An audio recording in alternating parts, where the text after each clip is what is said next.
Hello mga be, ito nga pala yung araw na sasamahan ako ni Love na bumili ng gamit ko. Sa bagong new store nga lang pala tayo bibili kasi yun lang kaya ng budget natin mga be. Sa mga oras na yun, malakas na nga ang loob ko na mamili ng mga gamit na dadaling ko dito sa Singapore. Kasi ba naman mga be, nakuha ko na ang aking flight document. Nag-iisip na nga ako ng mga bibilin kong gamit at kung paano ko pagkakasyahin to sa maleta. Buti na lang talaga, day off ni Love kasi masasamahan niya ako. Alam niyo ba mga be, ito yung unang beses na aalis ako ng Pinas, kaya hindi ko alam kung ano yung mga dadalhin ko o hindi mga dapat dalhin. Buti na nga lang si mama may idea, kaya humingi na ako ng tips bago ako mamili. Nung papunta nga kami sa New Star, tamang chika nga ako dito. At tignan mo naman sila, be, focus na focus sa pagdadrive niya. Buti na lang talaga hindi ako tinopak dyan mga be, oo. Tips lang sa mga boys out there na kapag nagkikwento yung partner nyo, magbigay naman kayo ng oras para makinig kahit may ginagawa kayo. Kahit konting reaction lang, ganun. O sige boys, mamili kayo. Totopakin yan o totopakin? At eto na nga, tanaw ko na nga ang New Star. At talagang hiniready ko na yung mga dapat na bilhin. Siyempre, may listahan ako dyan mga be. At syempre mga be, priority natin dyan yung pagkain. Ayun ang marami sa listahan ko. Hindi naman sa pagiging matakaw mga be, pero tips lang din, kung mag-work kayo sa ibang bansa at hindi kayo sa bahay mag-work, syempre asahan nyo, wala pa kayong sahod dyan pagdating, maghihintay pa kayo ng a month. Hindi katulad sa domestic helper na sa bahay sila nag-work.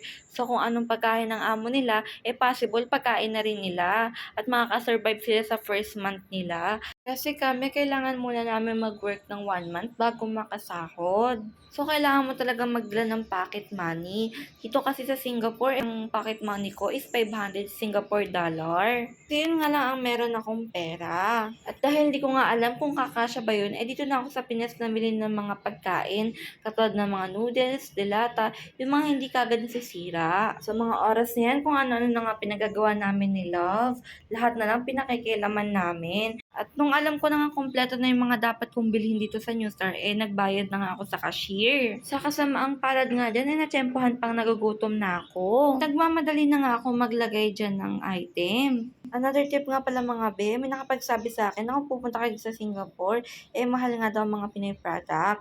At ito nga, nakita ko ng shawarma dyan, tinuturo ko na kay Love. Sabi ko, bilan niya ako, kaso parang ayaw niya akong bilan mga be. Bakit daw? Gutom na naman daw ba ako? Kaya sabi niya, mamaya na daw kami kumain. Sabi ko nga sa kanya, promise ba yan? Sabi naman niya, oo, sige. Nakaalis na nga kami dito sa New Star at ito nga pala yung mga pinamili ko. Konti lang yan kasi may mga paunang bili na ako. Kumbaga dinagdagan ko lang yung mga paunang pinamili ko. Punta na nga kami sa Burger King at dito kami kakain. Ayan, nakapag-order na nga si Love at kinukuha na niya yung order namin. Kumain ka na.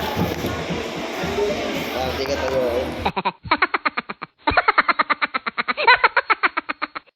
Be, nakita niyo na kung gano'ng kasamang BF sa akin si Love. Siyempre, lang. Kayo naman, di na kayo mabiro. Natutuwa lang ako sa kanya kasi alam niya kung paano papapawalain yung topak ko. Siyempre, pagkain lang mga be.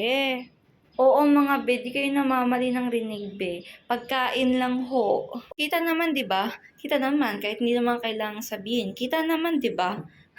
Wow, Annabel Rama, be. Oo, kita naman, di ba, sa katawan ko, mga be.